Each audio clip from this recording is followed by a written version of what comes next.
Protest میں اور احتجاج میں نقوی صاحب کیا فرق ہے؟ کوئی لغت اٹھا کے دیکھ لیں، مجھے کسی انگریزی اردو کوئی لغت آپ اٹھا کے دیکھ لیں، مجھے بتا دیں کہ پروٹیسٹ میں اور احتجاج میں کیا فرق ہے، کون سا فرق آپ نے نکال لیا ہے؟ اچھا پھر آپ نے ایک اور پتہ نہیں گھبراہٹ میں پریس کانفرنس کیا، آپ کو سمجھ نہیں آ رہا، آپ کہہ رہے ہیں مولانا فضل الرحمان صاحب نے بھی کہا ہے کہ جی پی ٹی آئی کو اپنا احتجاج مؤخر کر دینا چاہیے۔ حضور والا مولانا فضل الرحمان صاحب نے ساتھ یہ بھی کہا ہے کہ حکومت کو بھی آئینی ترامیم مؤخر کر دینی چاہیے، وہ کیوں نہیں آپ بتا رہے؟ مطلب مجھے تو سمجھ نہیں آ رہا کہ آپ چاہتے کیا ہیں۔ اچھا پھر انہوں نے کہا کہ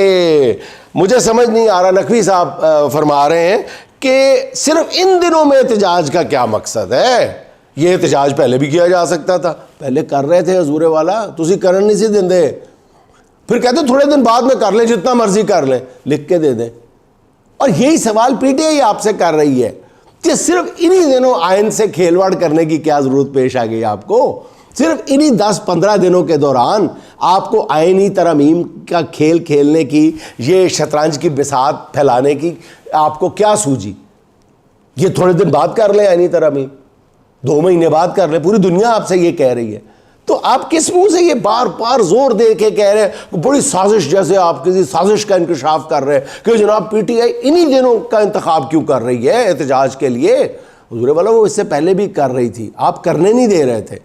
اب عوام کا خوف ختم ہو چکا ہے، عوام نے گزشتہ روز بھی ثابت کر دیا ہے، مختلف شہروں میں باہر سڑکوں پہ آ کے پولیس کا مقابلہ کر کے، لاٹھی گولی کا مقابلہ کر کے لوگ سڑکوں پہ آ گئے ہیں۔ اس لیے پہلے بھی کر رہے تھے، اب بھی کر رہے ہیں، اور لگتا یہی ہے کہ آنے والے دنوں میں بھی کریں گے۔ اچھا پھر آپ نے آئی جی کی بازو پکڑ کے، جیسے کسی کانسٹیبل کو سامنے لے کے آتے ہیں، آئی جی اسلام آباد کی بازو پکڑ کے کہا کہ بتائیں ذرا کہ ہم نے کیا کیا پکڑا ہے، اور آئی جی صاحب وہی گھسا پٹا رٹا رٹایا بیان پچھلے کئی مہینوں سالوں سے آپ بتا رہے ہیں کہ جی ہم نے کیا پکڑا ہے، جیسے پتہ نہیں آپ نے کون سے ان سے آپ نے راکٹ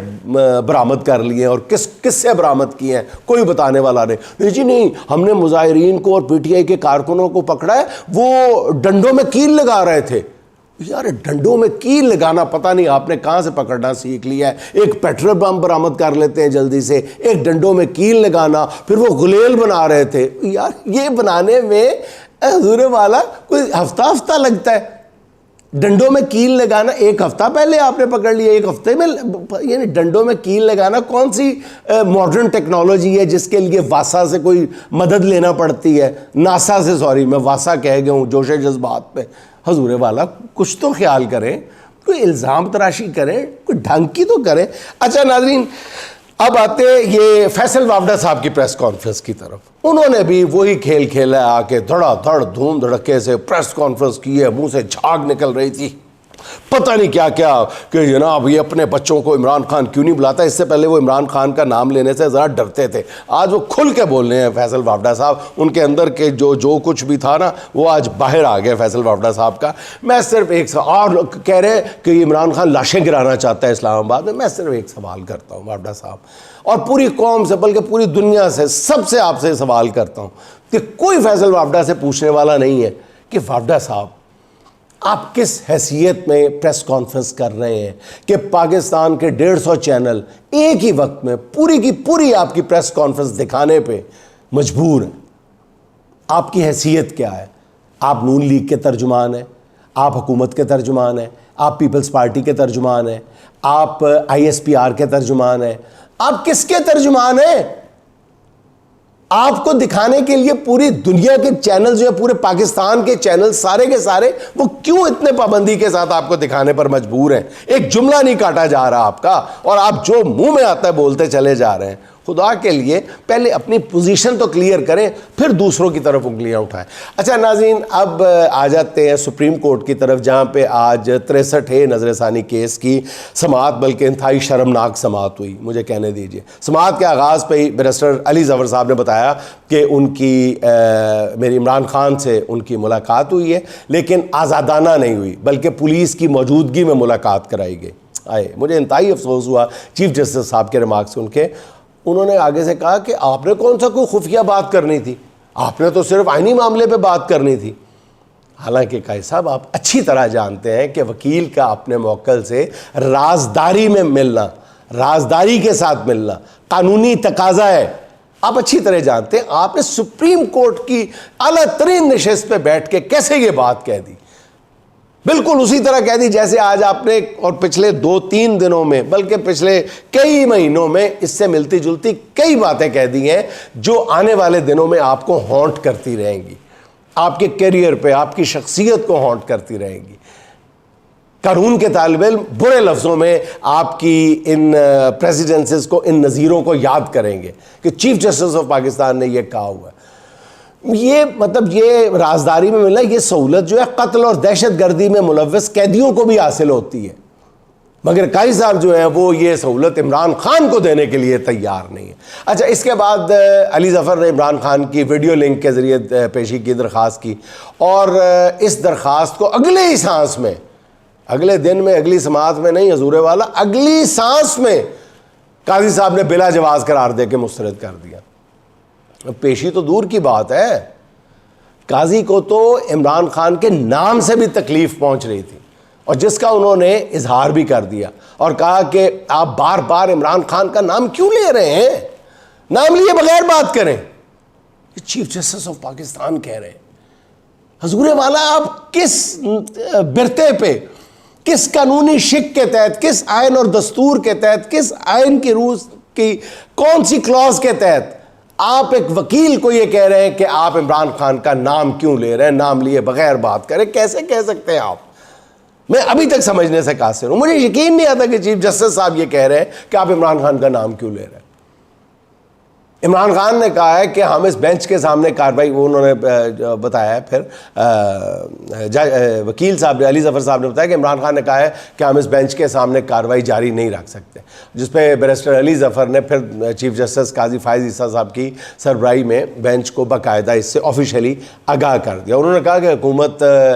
آئینی ترامیم لا رہی ہے جس میں چیف جسٹس کی عمر کی حد بڑھا رہے ہیں. اگر آپ اس کیس کا فیصلہ کرتے ہیں تو یہ مفادات کا ٹکراؤ ہوگا. ناظرین, مفادات کا ٹکراؤ ایک ایسی چیز ہے جو قانون کا طالب علم فرسٹ ایئر میں اپنی تعلیم کے پہلے سال میں درجنوں مثالوں کے ساتھ پڑھ لیتا ہے. جتنے بھی باز ضمیر اور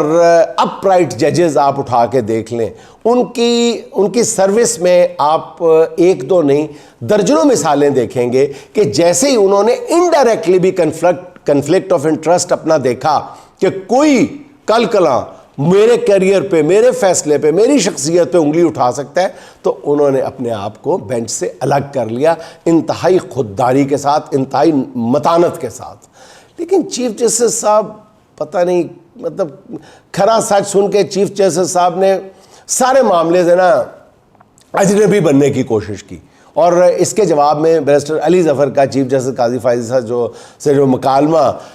آپ جو کچھ بول رہے ہیں اسے نہ تو سنیں گے اور نہ ہی ریکارڈ کا حصہ بنائیں گے, یہ فرمایا چیف جسٹس صاحب علی ظفر صاحب سے.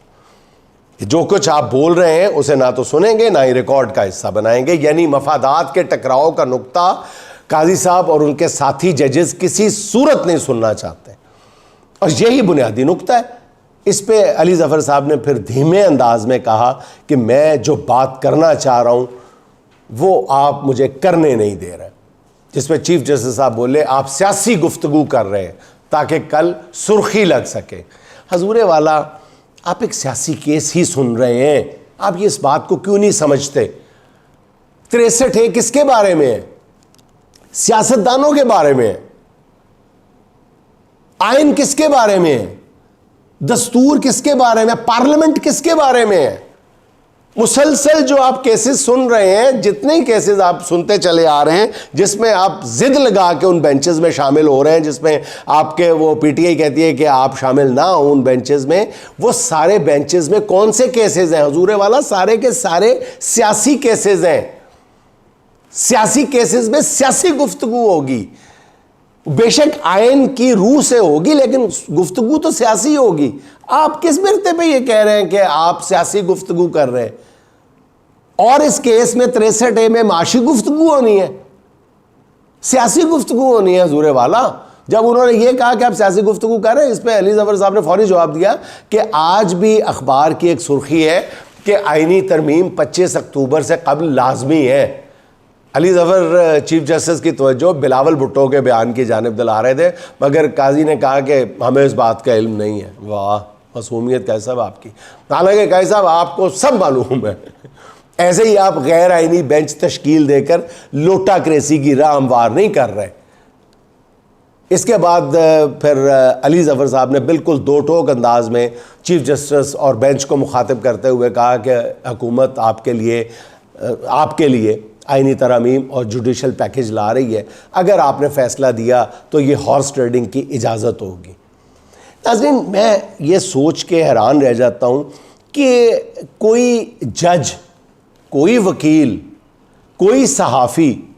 کسی سیاسی جماعت کا لیڈر یا اس کا کارکن، خاص سیاسی جماعت کا کارکن بھی پیڈ ہو، خواہ کوئی صحافی بھی پیڈ ہو، وہ لوٹا کریسی کے حق میں کیسے دلیل دے سکتا ہے؟ وہ کیسے یہ کہہ سکتا ہے کہ جناب علی جو بندہ اپنا ضمیر بیچ دے اس کے ووٹ کو شمار کیا جانا چاہیے؟ ایک لمحے کے لیے بھی نہ دل یہ بات تسلیم کرتا ہے نہ دماغ، لیکن آپ بضد ہے کہ جناب علی اس کے لیے قانونی دلائل بے شک وہ مجہول قسم کے ہیں، ٹوٹے پوٹے ہیں، بالکل نہ ٹانگ نہ بازو، کچھ بھی نہیں ہے ان دلائل کا آپ کے پاس، لیکن آپ وہ ان دلائل پر یہ جو ہے عدالتی مارکہ سر کرنا چاہتے ہیں، تو پھر آپ کو یہ جیت مبارک ہو۔ حقیقت کے حقیقت کے جب انہوں نے یہ بات کی علی ظفر صاحب نے، تو پھر جب سچ کو ایسے سامنے آتا دیکھ کے پھر قاضی صاحب کے لیے یہ بالکل ایک غیر متوقع حملہ تھا۔ اس لیے پھر غصے میں قاضی صاحب جو ہیں وہ لال پیلے ہو گئے کہ یہ علی ظفر صاحب تو ڈائریکٹ ہی ہو گئے میرے ساتھ۔ پھر انہوں نے کہا علی ظفر اب آپ حد کراس کر رہے ہیں، ہم آپ کو توہین عدالت کا نوٹس کر سکتے ہیں، آپ فیصلے سے پہلے توہین امیز باتیں کر رہے ہیں۔ حضور والا، آپ فیصلے سے پہلے فیصلے سنا رہے ہیں۔ مندو خیل صاحب کی بات نہیں سنی آپ نے کہ اگر اس سے پہلے اس عدالت میں پی ٹی آئی کے لیے کوئی نرم گوشہ موجود تھا تو اس کے بعد اس کی بھی توقع نہ رکھیے گا۔ آج تک میں نے سپریم کورٹ کے کسی جج کے منہ سے اتنی کھلے عام بات، اس کے بعد تو ان جج صاحب کو میرا خیال ہے 1 سیکنڈ کے 100ویں حصے کے لیے بھی عدالت میں نہیں بیٹھنا چاہیے تھا، کیس کی سماعت نہیں سننی چاہیے تھی۔ تو جب انہوں نے کہا کہ آپ توہین امیز باتیں کر رہے ہیں، تو پھر عدالت کا جو ماحول ہے وہ پھر تلخ ہوتا چلا گیا۔ پھر اس لیے قاضی صاحب کے تیور دیکھتے ہوئے علی ظفر نے کہا کہ عمران خان اس بینچ کی تشکیل کو غیر آئینی سمجھتے ہیں، اس لیے اب وہ اس عدالت کے سامنے مزید کارروائی جاری نہیں رکھنا چاہتے، اور یہ کہہ کے انہوں نے عدالت کا بائیک آؤٹ کر دیا۔ اچھا ناظرین، آپ کو یاد ہوگا کہ میں نے گزشتہ روز ہی آپ کی خدمت میں عرض کر دیا تھا کہ قاضی معاملات کو جس نہج پہ لے کے جا رہے ہیں اس کے بعد تحریک انصاف اس کیس کا بائیک آؤٹ کرے گی، اس کے علاوہ اس کے پاس کوئی اور راستہ نہیں ہے، اور آج وہی ہوا۔ اچھا، علی ظفر کے بائیک آؤٹ کے بعد بھی عدالت میں کیس کی سماعت جاری رہی۔ ویسے کیا کیس تھا، جج بھی خود ہی، وکیل بھی خود ہی، مدعی بھی خود ہی، ملزم بھی خود ہی، سارے کچھ ہی خود ہی، اور پھر اس سماعت میں وکلاء اور ججز سبھی پھر ایک ہی پیج پہ نظر آئے، ایک ہی صف میں کھڑے ہو گئے محمود ایاز، یا یوں کہہ لیں کہ تقریباً 1.5 گھنٹے تک عدالت میں لوٹا کریسی کے حق میں دلائل دیے جاتے رہے۔ جب سارے ججز اور وکیل ایک ہی طرح کی گفتگو کر کے اور سن کے تھک گئے، تو توقع کے عین مطابق چیف جسٹس قاضی کی سربراہی میں 5 رکنی بینچ نے متفقہ طور پہ 63A پر نظر ثانی کی درخواست منظور کرتے ہوئے مختصر فیصلہ سنا دیا، اور یہ فیصلہ کیا ہے تو اس کو ایک جملے میں اسے یوں بیان کیا جا سکتا ہے کہ ملک کی سب سے بڑی عدالت نے بعض لوگوں کی ذاتی خواہشات کو پورا کرنے کے لیے لوٹا کریسی کی اجازت دے دی ہے۔ مہذب سے مہذب لفظوں میں بھی یہی کہا جا سکتا ہے نا، اور بالکل کلیئرٹی کے ساتھ بھی یہی کہا جا سکتا ہے، اس سے تو کسی کو انکار نہیں ہے نا۔ اس کو آپ چاندی کے ورق لگا کے گوبر پہ، میں وہی بات کروں گا، آپ اس کو کیک بنانے کی کوشش نہ کریں۔ آپ نے اس ملک میں ضمیر فروشی کو جائز قرار دے دیا ہے، اور وہ وقت دور نہیں ہے جب میں نے کل بھی اس خدشے کا اظہار کیا تھا کہ آج جو لوگ کسی بھی شعبے میں، چاہے عدالت میں، صحافت میں، سیاست میں، کسی بھی شعبے میں جو لوگ ہیں، آج وہ اگر ضمیر فروشی کی اجازت دے رہے ہیں تو کل کلاں وہ اپنے کسی فائدے کے لیے جسم فروشی کی بھی اجازت دے سکتے ہیں۔ اس فیصلے کے بعد آئینی ترمیم کے لیے قاضی نے اپنے حصے کا کام تو دیا کر، اب گیند حکومت کی کورٹ میں ہے کہ وہ کب اور کتنی دیر میں آئینی ترامیم لا کے قاضی صاحب کو مزید 3 سال کے لیے اس منصب پہ برقرار یا سرفراز کرتی ہے یا براجمان کرتی ہے۔ اچھا، ذرائع کا کہنا یہ ہے کہ ابتدائی منصوبے کے مطابق یہ فیصلہ جمعے کے روز یعنی کل آنا تھا، مگر پھر عجلت میں اسے آج ہی سنا دیا گیا ہے۔ اس کے بعد ذرائع کا یہ کہنا ہے کہ اس فیصلے کے بعد حکومت ہفتے یا اتوار کو پارلیمنٹ میں ترمیم لا سکتی ہے، اور کچھ لوگوں کا یہ کہنا ہے کہ یہ یعنی 2 اوپینین ہے اس بارے میں، کہ کچھ لوگ یہ پورے تیقن کے ساتھ یہ کہہ رہے ہیں کہ یہ کام اب 15-20 دن بعد کیا جائے گا، بلکہ بعض جو معاملات پہ نظر رکھنے والے باخبر لوگ ہیں وہ یہ بھی کہتے ہیں کہ شاید اب آئینی ترامیم کا قصہ گول کر دیا جائے۔ اگر یہ جو ہے کل والا مظاہرہ پی ٹی آئی کا جاندار ہوتا ہے تو پھر اس یہ جو سپریم کورٹ میں جو کچھ ہو رہا ہے یا جو سیاسی بساط پہ جو کچھ ہو رہا ہے، اس میں سے بہت کچھ جو ہے وہ طاقتور حلقوں کو اور حکومت کو گول کرنا پڑے گا۔ تو اب آگے کیا ہوگا یہ سوال ہر کسی کی زبان پہ ہے، تو اس کا جواب یہ ہے کہ سب نظریں اب سپریم کورٹ کے اکثریتی ججز پہ ہیں، جن کی طرف سے کسی بھی وقت کوئی دھماکہ خیز خبر آ سکتی ہے۔ یہ خبر مشترکہ پریس ریلیز کی شکل میں بھی ہو سکتی ہے، اور اکثریتی ججز کی جانب سے فل کورٹ اجلاس بلانے کی صورت میں بھی ہو سکتی ہے۔ تیسرا آپشن یہ ہے کہ یہ ججز اپنی طاقت ظاہر کرنے کے لیے کسی بار روم میں خطاب بھی کر سکتے ہیں۔ بہرحال اب جو بھی ہونا ہے وہ اگلے 24 گھنٹے کے دوران ہونا ہے۔ ان حالات میں یہ خبر بھی ناظرین سن لیں کہ اسلام آباد ہائی کورٹ بار اور اسلام آباد ڈسٹرکٹ بار اور اسلام آباد بار کونسل کے عہدیداروں نے مشترکہ پریس کانفرنس کرتے ہوئے آئینی پیکج کو مسترد کر دیا، اور جن کا کہنا یہ ہے کہ وہ آئینی پیکج کو صرف مسترد ہی نہیں کرتے بلکہ اس کی بھرپور مزاحمت بھی کریں گے۔ تینوں وکلا تنظیموں نے پیر کے روز اسلام آباد میں آل پاکستان وکلا کنونشن کرانے کا بھی اعلان کر دیا، اور ذرائع کا کہنا یہ ہے کہ وکلا کنونشن کے اعلان کو ہلکا نہیں لینا چاہیے۔ اگر حکومت آئینی ترامیم سے پیچھے نہیں ہٹ رہی تو ترمیم کے مخالفین بھی نہایت نپے تلے انداز میں آگے بڑھ رہے ہیں۔ اچھا، تحریک انصاف کا ناظرین گزشتہ روز 3 شہروں میں احتجاج توقع سے زیادہ کامیاب رہا۔ خاص طور پر فیصل آباد کے شہریوں نے کمال کر دیا۔ ایک تو تحریک انصاف جہاں بھی احتجاج کی کال دیتی ہے اس کا آدھے سے زیادہ کام تو حکومت پہلے ہی کر دیتی ہے۔ حکومت احتجاج سے پہلے ہی دفعہ 144 نافذ کر دیتی ہے، جس کے تحت 4 سے زیادہ لوگ اکٹھے نہیں ہو سکتے۔ تو فیصل آباد میں بھی ایسے ہی ہوا، جہاں صبح 8 بازار کھل گئے، جہاں معمول کے مطابق خریداروں کا رش تھا، جس پر پولیس نے زیادہ مستعدی کا مظاہرہ کرتے ہوئے دکانوں پہ کھڑے کچھ لوگ جو عام کسٹمرز کو پی ٹی آئی کا کارکن قرار دے کر ان کی گرفتاریاں شروع کر دیں، اور جس کے بعد دکاندار جو ہیں وہ خوف میں مبتلا ہو گئے اور انہوں نے دوپہر کے وقت ہی دکانیں بند کرنا شروع کر دیں، اور دیکھتے ہی دیکھتے پھر فیصل آباد کے 8 بازار دوپہر کے وقت تک بند ہو چکے تھے، اور دکاندار اپنی دکانوں کے باہر کھڑے تھے کہ پی ٹی آئی کے کارکن بھی پہنچ گئے وہاں پہ اسی دوران، اور جس کے بعد نعرے بازی شروع ہو گئی اور پولیس نے شیلنگ شروع کر دی، اور یہ سلسلہ رات گئے تک چلتا رہا۔ یوں پی ٹی آئی کا یہ احتجاج توقع سے زیادہ کامیاب رہا، اور اس کو کامیابی سے ہمکنار کرانے میں انتظامیہ نے بھی اپنا پورا رول پلے کیا اپنی حماقت سے۔ میاں والی میں بھی لوگ بڑی تعداد میں سڑکوں پہ نکلے اور اپنا احتجاج ریکارڈ کروایا۔ بہاولپور کے احتجاج میں جو بہاولپور کا احتجاج ہے اس کے متعلق مقامی لوگوں کا کہنا یہ ہے کہ ایسا احتجاج اس سے پہلے کبھی بہاولپور میں نہیں دیکھا گیا۔ ذرائع کے مطابق ان 3 شہروں میں احتجاج سے متعلق اسپیشل برانچ اور آئی بی نے جو رپورٹس حکومت کو پیش کی ہیں اس نے پنجاب حکومت کو بری طرح بکھلا کے رکھ دیا، پریشان کر کے رکھ دیا۔ جو 5 اکتوبر کو مینار پاکستان ہونے والے احتجاج سے متعلق پہلے ہی بہت پریشان ہے، اور لاہور میں دفعہ 144 نافذ کر دی گئی ہے، اور گزشتہ رات سے ہی لاہور میں بری طرح سے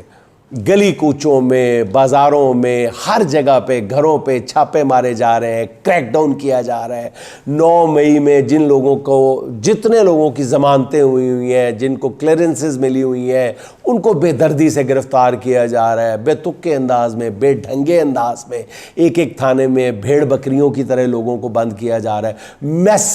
میسو کریک ڈاؤن ہوا ہے، اور جو میرا خیال اگلے 2-3 دن تک جاری رہے گا۔ اب ساری نظریں جو ہیں آبویسلی کل کے احتجاج پہ ہیں۔ تحریک انصاف نے کل ڈی چوک میں احتجاج کی کال دی ہوئی ہے، جس کے لیے سب سے بڑی ذمہ داری جو ہے وہ علی امین گنڈا پور صاحب کو سونپی گئی ہے، اور ذرائع بتا رہے ہیں کہ اس احتجاج کے حوالے سے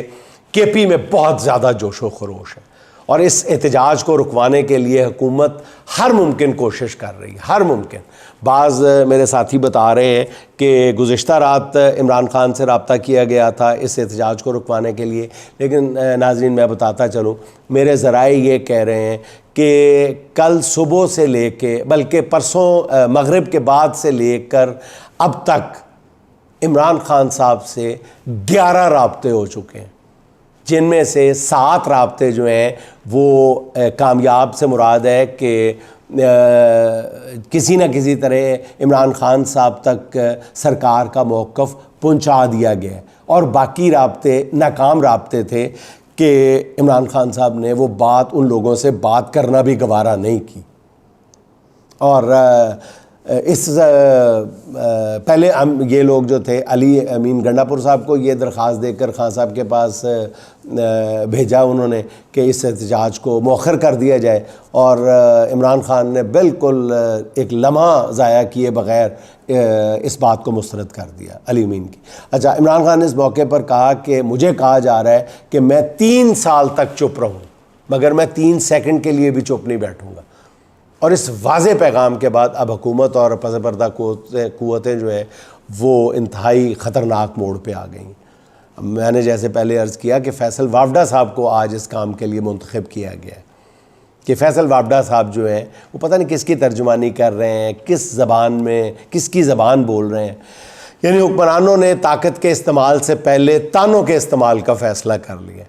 پوری پریس کانفرنس کے دوران جو آپ دیکھیں کہ وافڈا صاحب جو ہے وہ بکھلائے ہوئے نظر آ رہے ہیں، دھمکیوں پہ دھمکیاں دے رہے ہیں، اور دوسری طرف حکومت نے بھی ایک بار پھر پورے ملک کے جو کنٹینر اور ٹینکر ہے وہ اسلام آباد میں جمع کر لیے، اور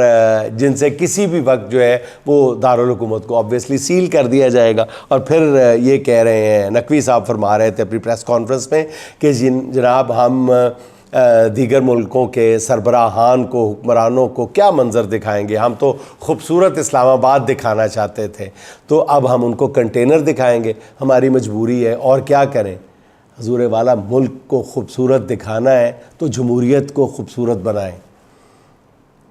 بہت کوئی ناممکن کام نہیں تھا، آپ یہی اعلان کر دیتے جو مولانا فضل الرحمان صاحب کہہ رہے ہیں کہ آئینی ترامیم جو بھی کی جا رہی ہیں یہ ہم 1 مہینے کے لیے مؤخر کر رہے ہیں، موقوف کر رہے ہیں، روک رہے ہیں۔ 1 مہینے اس پہ کوئی بات چیت نہیں، 2 مہینے کے لیے اس پہ کوئی بات چیت نہیں ہوگی، اس لیے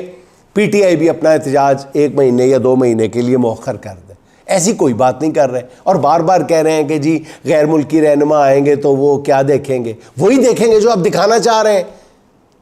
اور کیا دیکھیں گے۔ کنٹینر میں نے لگائے ہیں، کنٹینر پی ٹی آئی نے لگائے ہیں، گندے کنٹینر آپ نے لگائے ہیں، کیسے چھپائیں گے، کیا کیا چھپائیں گے غیر ملکی سربراہان سے؟ ان کو نہیں پتہ چلے گا اسلام آباد میں کہ آج موبائل سروس بند ہے، انٹرنیٹ سروس بند ہے، ان کو نہیں پتہ چلے گا۔ وہ مطلب ناک میں روٹی ڈالتے ہیں، وہ ہیڈ آف سٹیٹس ہیں، ان کو نہیں پتہ کہ اس ملک میں کیا ہو رہا ہے، سب کچھ پتہ ہے، کیا کیا چھپائیں گے۔ آپ تو اپنی عوام سے نہیں چھپا پا رہے، تو وہ تو ایک ایک رپورٹ پہ نظر رکھتے ہیں، وہ کوئی مطلب منہ اٹھا کے تو نہیں آ گئے نا، وہ اس ملک کے بارے میں ایک ایک بات جانتے ہیں۔ اب ناظرین، پنڈی کے یہ جو کامیاب احتجاج کے بعد حکمرانوں پر جو لرزہ طاری ہے نا، اس نے پھر مجبور کر دیا ہے کہ ریڈ زون کو خاردار تاروں کا جنگل بنا دیا جائے۔ ایک ہوتا ہے خاردار تاریں لگانا، ایک ہوتا ہے خاردار تاروں کا جنگل بنا، انہوں نے جنگل بنا دیا وہاں پہ۔ اس احتجاج کی سب سے عام بات یہ ہے کہ عمران خان کا کہنا یہ ہے کہ چاہے 2 دن لگ جائے، ہر صورت ڈی چوک پہنچنا ہے۔ اب ذرائع کہتے ہیں کہ حکومت کی تشویش اس لیے بھی بڑھ گئی ہے کہ پولیس فورس کی طرف سے جو سگنل آ رہے ہیں وہ بہت پریشان کن ہیں. کئی مقامات پر پولیس نے ہدایت کے مطابق عوام پر سختی کرنے سے صاف انکار کر دیا کیونکہ پولیس اہلکاروں کو بھی یہ احساس ہے کہ موجودہ حکومت جو ہے اس کو عوام کی حمایت حاصل نہیں ہے، اور اس لیے اس غیر مقبول حکومت کے لیے وہ کیوں اپنی توانائیاں ضائع کرے. ناظرین، میں پہلے بھی عرض کر چکا ہوں کہ یہ پورا جو نظام جس کو سہارا دینے کی کوشش کی جا رہی تھی، اب یہ جو ریاستی مشینری ہے یہ اس پہ تھکاوٹ کے آثار نظر آنا شروع ہو گئے.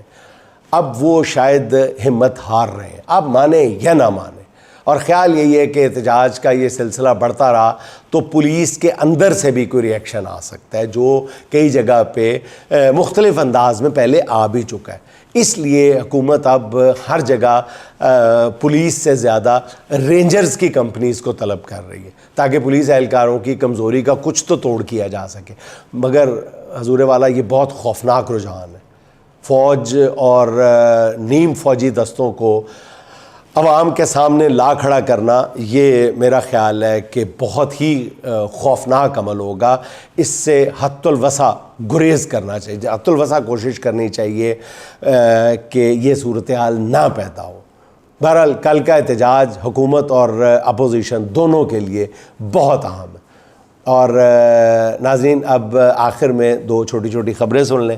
ڈاکٹر ذاکر نائک کو حکومت نے خاص طور پر پاکستان آنے کی دعوت دی تھی اور اس سے حکمرانوں کی عوامی ساکھ کچھ بہتر ہوگی، یہ سوچ کر دعوت دی گئی تھی، لیکن یہ تدبیر الٹی پڑ گئی. گزشتہ روز ایک انٹرویو کے دوران جب ڈاکٹر ذاکر نائک سے احتجاج کے متعلق سوال کیا گیا تو ان کا کہنا یہ تھا کہ پرامن احتجاج تو سب کا حق ہے اور یہ احتجاج بہت اچھا ہوتا ہے. انہوں نے کہا بنگلہ دیش میں حسینہ واجد کی غیر قانونی حکومت جو ہے وہ احتجاج کے ذریعے ختم ہوئی ہے نا، اس لیے احتجاج کے حق کی مخالفت نہیں کی جا سکتی. یعنی ڈاکٹر ذاکر نائک نے حکومت کو آئینہ بھی دکھا دیا اور اس کے غبارے سے ہوا بھی نکال دی. اچھا، دوسری خبر ناظرین یہ ہے کہ اڈیالہ جیل کے ڈپٹی سپرنٹنڈنٹ محمد اکرم کو جیل کے دیگر 4 ملازمین سمیت برطرف کر دیا گیا ہے. حکومت کی طرف سے جاری کیے گئے نوٹیفیکیشن میں کہا گیا ہے کہ ان کے خلاف جیل کے ذہنی امراض کا شکار قیدیوں کے بیرک میں ہونے والے قتل کی تحقیقات چل رہی تھیں، جن میں ڈپٹی سپرنٹنڈنٹ محمد اکرم سمیت یہ ملازمین نااہلی کے مرتکب پائے گئے. مطلب ڈپٹی سپرنٹنڈنٹ محمد اکرم کو جیل کے اندر ان کے گھر سے اٹھایا گیا ہے، جس کے بعد سے وہ لاپتہ ہے. اور اس دوران خبریں آئیں کہ وہ ایک نیٹ ورک چلا رہے ہیں جس کے تانے بانے عمران خان اور جنرل فیض حمید سے ملتے ہیں. پتہ نہیں کیا ہوتا ہے، اندر وائرلیس سے لگی ہوئی ہیں، سرنگیں کھود رہے تھے، جو مرضی کہتے جائیں، پتہ نہیں کیا کیا برآمد ہوا ہے. اور مطلب ایک بندہ بھی جس نے مسکرا کے عمران خان کی طرف دیکھ بھی لیا جیل کی جتنے بھی اہلکار ہیں ان میں سے کسی نے، تو وہ بھی مجرم بن گیا آپ کی نظر میں. اچھا، پھر یہ بھی کہا گیا کہ محمد اکرم نے کئی راز اگل دیے ہیں، اب وعدہ معاف گواہ بننے پہ تیار ہو گئے. ایسی خبریں چلواتے ہیں، ایسی دور کی، اللہ معافی دے دے، باقاعدہ بندے کو اپنی ہنسی روکنا مشکل ہو جاتا ہے. اب کہنا یہ تھا کہ وہ سرکاری بھونپو جو ایسی خبریں چلا رہے تھے وہ اب بتائیں نا کہ محمد اکرم نے تو بڑے راز اگل دیے تھے، تو انہیں پھر انہی رازوں کی بنیاد پہ سزا کیوں نہیں دی گئی؟ انہیں ایک بوگس کیس میں برطرف کرنے کی ضرورت کیوں پیش آ گئی ہے؟ تو حکمرانوں کی کارستانیوں پہ اب ہنسی بھی نہیں آتی. ناظرین، اس کے ساتھ ہی آج کی آخری بات سنتے چلیں. میں زمانے سے جدا ہوں سو جدا بولنا ہے، میں زمانے سے جدا ہوں سو جدا بولنا ہے، اس پہ معلوم ہے لوگوں نے برا بولنا ہے، اس پہ معلوم ہے لوگوں نے برا بولنا ہے. قاضی وقت کی اوقات یہی ہے کہ اسے، قاضی وقت کی اوقات یہی ہے کہ اسے حکم لکھا ہوا ملتا ہے کہ کیا بولنا ہے. اب آخری شعر کچھ باصول ججز کے لیے. میری خاموشی تیرے شور پہ بھاری ہے ابھی، میری خاموشی تیرے شور پہ بھاری ہے ابھی، میں وہاں بولوں گا جب مجھ کو لگا بولنا ہے، میں وہاں بولوں گا جب مجھ کو لگا بولنا ہے. ناظرین، خوش رہیں، خوش رکھیں. آپ سے ملاقات ہوگی انشاءاللہ اگلے ولاگ میں. اللہ حافظ.